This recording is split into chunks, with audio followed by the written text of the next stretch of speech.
What is going on, everybody? This is TAETRO and welcome back to the Lo-Fi Loft. We are back with another episode of our Ableton Live for Beginners series. If you don't know, we've been going over the DAW Ableton Live from the ground up. If you literally know nothing about Ableton Live or you just find it to be super confusing, this is the tutorial series for you. You're definitely going to want to check out the previous installments before we get into this one. We've already covered the basics of navigating around the software, recording MIDI, recording audio, dialing in some effects and the mixer and all those important things if you want to actually be able to record your own music at home. And today we are going to be taking a look at a few MIDI effects. We already covered audio effects, but what are MIDI effects and what are some ways we would use them? I'm going to show you that today. This series is brought to you by DistroKid, but I'll tell you about them a little later. And one thing before we get started, if this series is helpful for you, just drop a comment and let me know, because I've gotten more and more comments as more people find this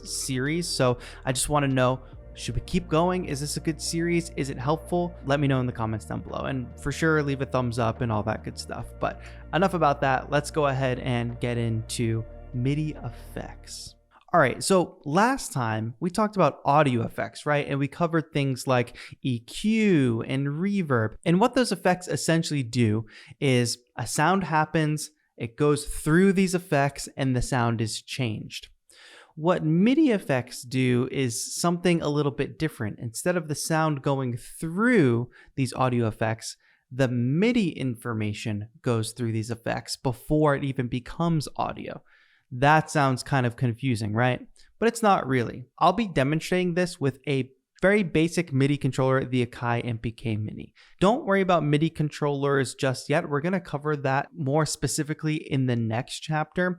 But if you have a basic keyboard to use to enter in MIDI notes, this will be helpful for you to follow along. If you don't have a MIDI keyboard, remember, we covered this in a previous chapter, you can click this button right up here, this little keyboard, and it will allow you to use the keyboard keys on your actual laptop or computer keyboard as a note input device. And the way I know that that's working in sending MIDI information is by, first of all, making sure that's enabled, that's the right color. And if I tap a button on my keyboard, we see a little light there. You'll also notice that little light there happens when I press a key on my keyboard. Now, most keyboards, you just plug them in USB and they work. Like I said, we're going to cover this way more specifically about MIDI controllers in the next chapter. But for now, if you're having any issue with your MIDI keyboard sending in notes, just take a quick look under the Live Preferences, under the Link Tempo and MIDI tab, and just make sure your controller is selected and make sure at least these track boxes are checked for your particular MIDI keyboard. More on that in the next chapter. But it's important to understand that because of what MIDI actually is. Remember how I talked about sounds living inside the computer in a previous installment? To control those sounds, we used something called MIDI, and MIDI is a really basic thing. It's on and off. It's a little more than that, but pressing a key, right? On, off, on, off, basically like a 0 or a 1 binary. And that's how we control these instruments with a keyboard like this or with our computer keyboard. So let's load up an instrument. I'm going to go to Instruments. I'm going to go under Simpler this time. Let's find a simple keyboard sound like this electric piano cheap. Sure. And we're going to click and drag that onto our empty MIDI track. And you know what? Today we don't need our audio tracks, so we're going to click on their little title bar and hit delete on them. And we really only need one MIDI track, so let's delete the extra one. Okay, so now that we've loaded up this instrument, the track is armed, how we've discussed previously, we can play a note.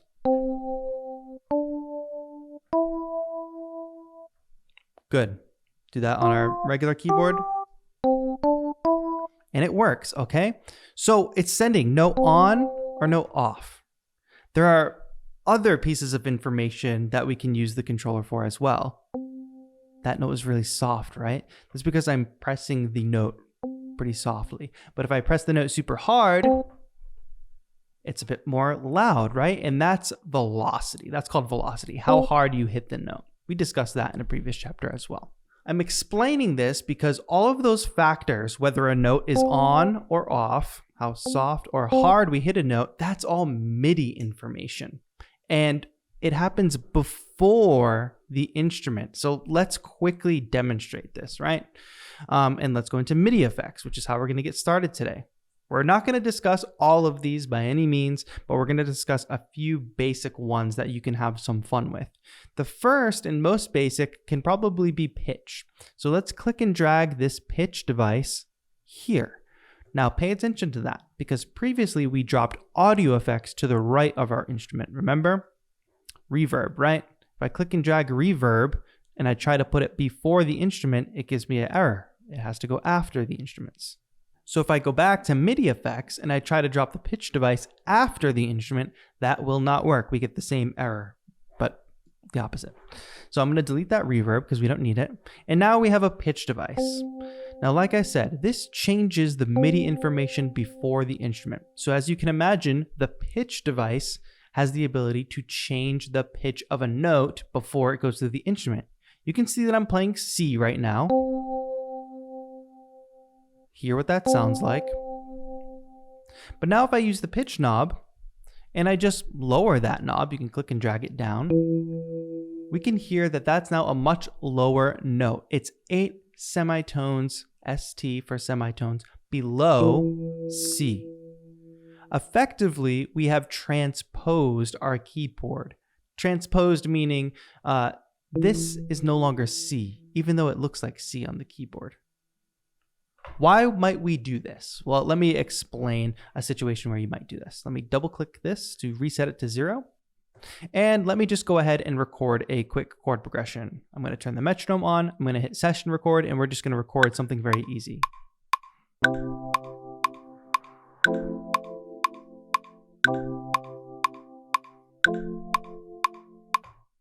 Good. All right, I'm just going to quickly review that concept of what just happened. Turn the metronome off. We recorded a little clip here, right? We covered this so in depth in a previous chapter. So if you're confused by this, definitely go back and watch. But I left it recording for too long. So I'm going to go ahead and close that in. So we have a 4-bar loop. Say you're writing a song and you're working with a singer, or you're just thinking, this song's a little bit too high. Maybe the song's out of a vocalist's vocal range. We could take a pitch MIDI device on all of our MIDI instruments and transpose it down. So now it sounds like this, when really it initially sounded like this. So if we lower it -1 semitone, if I played a C, -1 semitone would be a B. So if I played a C major chord, and I lowered it 1 semitone, each of these 3 notes would be lowered by 1 semitone. 1 here. And we'd get a B major chord. Now, some of this is like music theory stuff, and I've got the whole music theory series if you want to go back and watch that, if you're having trouble understanding like semitones and the distance between notes. But just know, you can use this pitch device to straight up change the notes.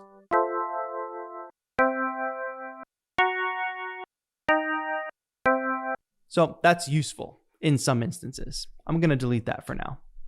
Let's take a look at a MIDI device that I often use on drums. So if I go to drums, I'm just going to load up a random kit. Let's just load up 808 core kit. The track is automatically armed as I clicked and dragged it into the empty space. And if I play this now on my pads,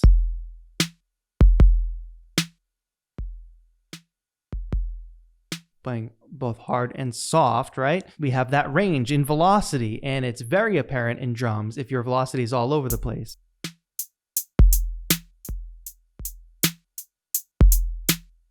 Going from soft to loud, right? Sometimes it's intentional, but sometimes it's not. And sometimes I'm doing a performance or I'm working on a beat and I don't want there to be such a great difference in velocities. So I can go to the MIDI effects once again, and I can drag the velocity device in front of the instrument once again, in front of the drum kit, not here where the audio effects go. And now I have a level of control over the velocity range. We have out low and out high. If I actually let's just shrink them so it's extreme. If the highest possible velocity is 30, the drum kit will sound like this. If I crank that high and I also crank the low, we get very close to the full velocity. But what these represent is a range. They don't have to. If you set them both to 127, that's the highest velocity we could possibly have. If we set them both to 1, that's the lowest velocity we could possibly have. So I use this when I'm doing like a finger drumming performance or something, and I want to just really keep my range in check. So I might set the output high to 127, but maybe I'll do a range of like 90 to 127.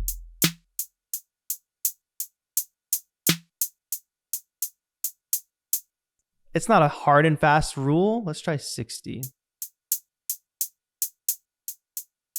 So here I'm able to do like rhythmic accents and have a difference between low velocity and high velocity, but not have it be super, super drastic.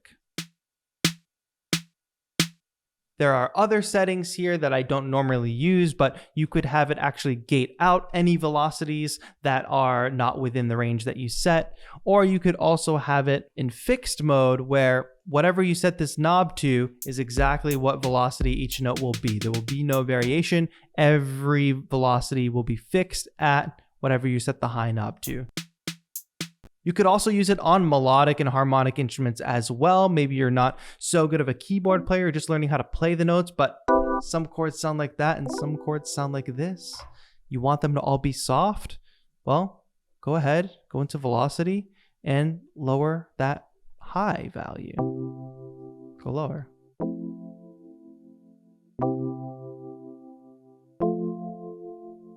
Just a way to control those notes going in. You can control their pitch, you can control their velocity. 2 more, and this next one is pretty fun. I'm going to drop the chord MIDI effect in before our electric piano sound. Now, if you can imagine, what chord does is it will allow us to add pitches to a single note. So right now we haven't really added any pitches. If I play C on the keyboard, we hear C. But each one of these 6 knobs here is the opportunity to add another pitch. So let's go +3 semitones. Now we can hear a bit of harmony.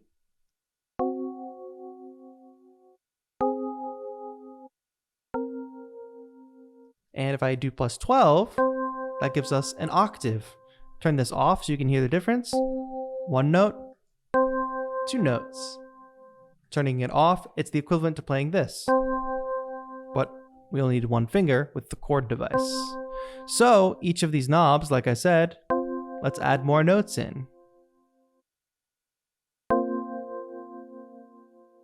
And suddenly, we have a chord, right? With 1 note.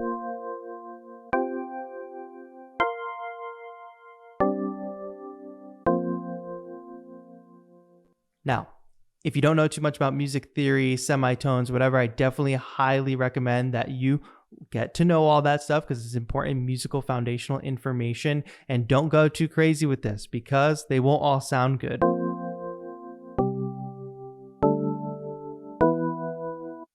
Eventually it gets out of key and you need a music foundational understanding to understand why that is. We won't get into that here. Check out the other series.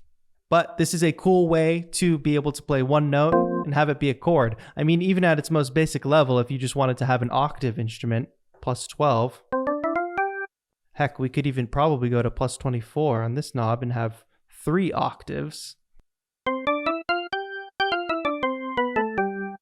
And that kind of sounds like an organ. Down here, these values are the velocity of the individual pitches. So if I want that super high note to be not as loud, I could bring down its velocity.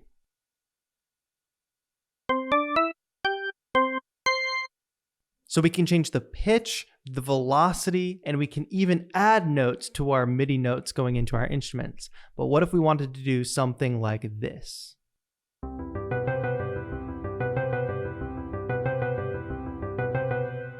I'm going to tell you which device you can use to create that effect. But first, let me tell you a little bit about our sponsor, DistroKid. DistroKid is the easiest platform for you to distribute your music to all of the major platforms that it needs to be on, like Spotify, Apple Music, Tidal, and even TikTok. You pay once per year and you can upload as much music as you want to these platforms, and you keep 100% of your earnings. But you probably know that already if you've been watching my videos. I've been using DistroKid for longer than they've been sponsoring this channel. And you gotta know that it's not just about distributing the music. They have a lot of cool features for their artists, like the one I'm gonna tell you about today, synced lyrics. So any of those cool artists that you see have synced lyrics with their songs on Spotify or Apple Music or even like Instagram, if you've got a Musician Plus or a label account on DistroKid, that could be you. In your DistroKid account, go to the goodies menu, go to enhance your music, and go to lyrics. Now, you can upload plain lyrics for any songs you might have, which will make it show up in search and distribute it to different lyric sites. Synced lyrics, on the other hand, are the ones that we're talking about. They go to those specific platforms and they sync up as people listen to the song. Once your plain text lyrics are up, DistroKid has made it super simple to sync those lyrics with your song and send them to those approved platforms. So if you want to sync up your lyrics, get people singing along to all your songs on these different platforms, go ahead and sign up for DistroKid. Link is in the description. You can get 7% off your account by using that link. And don't forget that supporting the sponsor supports the channel. Anyway, back to the tutorial. All right, so that magical effect that I played right before we went to the sponsor break. I'm just holding down multiple notes and we're hearing all of them played through. I also changed up my sound, by the way. If you want to get this sound, if you have it, it's in Instruments under Simpler, Synth Keys, and it's Reverberant Keys. Now I did something a little bit extra where I checked this box for the filter and I turned the filter down. Also turned the decay down a little bit. Don't worry too much, just do what I did. We'll get into that more complex stuff later in the series. And we have a MIDI device here called Arpeggiator. I'm going to delete it for now so I can show you where I got it from. MIDI effects, Arpeggiator. Click and drag it in. Notice that our chord and velocity devices, actually, I'm going to get rid of these. We don't need them right now. Arpeggiator is in front of the instrument, in front of the simpler instrument, just like all the other MIDI effects. And what do we have here? What this does is instead of, let me turn it off, when I play a chord, instead of just having the notes play once at the same time, if I turn this on, it will arpeggiate through the notes. Arpeggiate meaning it's going to play each of the notes that I hold down in a specific order.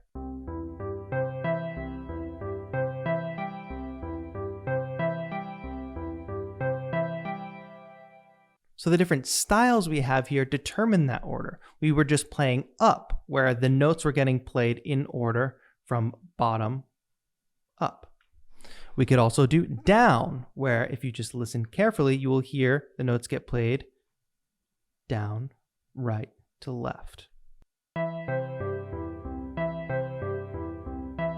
Here's the difference. That was down, here's up. From low to high, down being from high to low. We have a whole host of others, like up, down.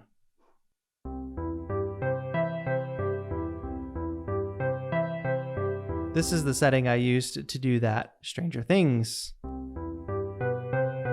melody. It's going up and then it's going down. There's a whole host of other styles here. One that I think is interesting is chord trigger, because instead of playing the notes individually, it plays the chords at the assigned rate.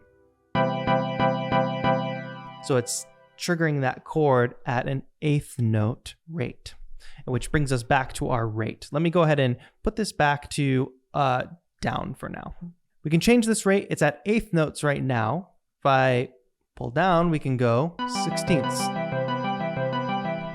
That's twice as fast, right? It goes as far as 128th notes, which is like way too fast to even sound like anything. And we can go super slow, which we don't want. Quarter.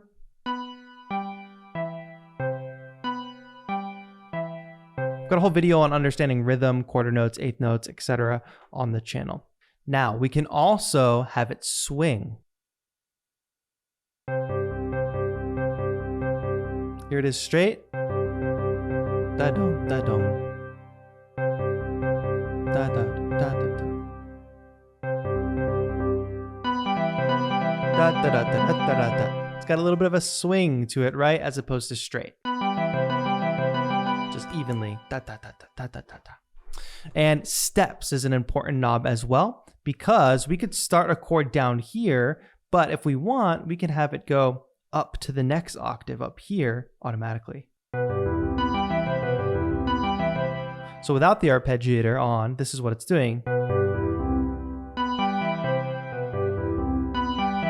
Because we have it in the downward motion, and we have our steps set to 1, and the distance for those steps is plus 12 semitones, aka 1 octave. Exactly these notes, just 1 octave up. Da da da da da da da da. And you could set it to 2 and it would go another octave up. Hear those 3 sets of notes? It's the original played notes, the first step up, and the second step up. AKA 2 steps above the original. And you can change that distance. It doesn't have to be 1 octave. Don't get crazy with this if you are not super savvy with semitones, music theory, etc. It can have cool effects, but if you don't really know what you're doing theoretically, it's going to end up sounding bad. Always double click a knob to reset. Gate will help shorten or elongate notes.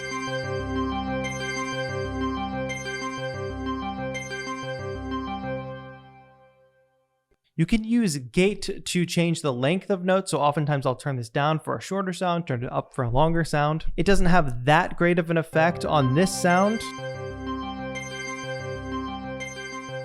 because this is a sampled instrument, but on other sounds, it will have more of an obvious effect. Another important feature is the hold button. So instead of me having to hold down the chord, if that hold button is engaged,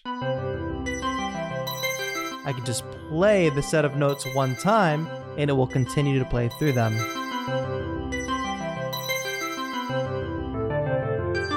And if I go to play another set of notes, it will change to that set of notes.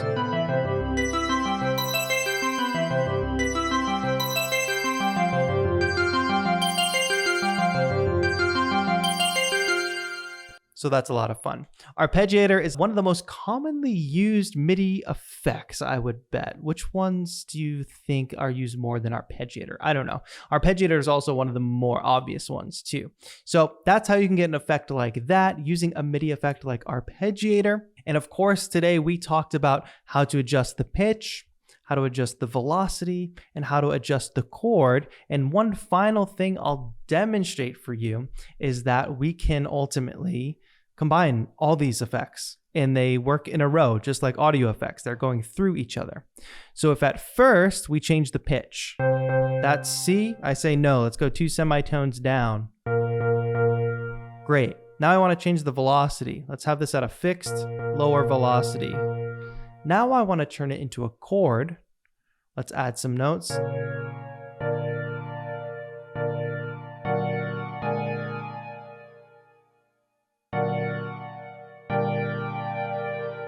And here. And one more. All right, so now we have 4 notes, but now if we turn on the arpeggiator, I'm still only playing 1 note on the keyboard. It's going to take all those notes from this chord and send them through the arpeggiator, arpeggiating them according to our settings. So we've adjusted the pitch.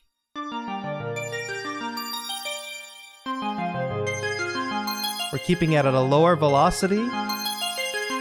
We've got a chord, adding notes to our single C, and we've got the arpeggiator playing each of those notes as 16th notes, playing an octave above these original notes, and then an octave above that in pattern, and then we engage hold, and I can just walk away and listen to the magic.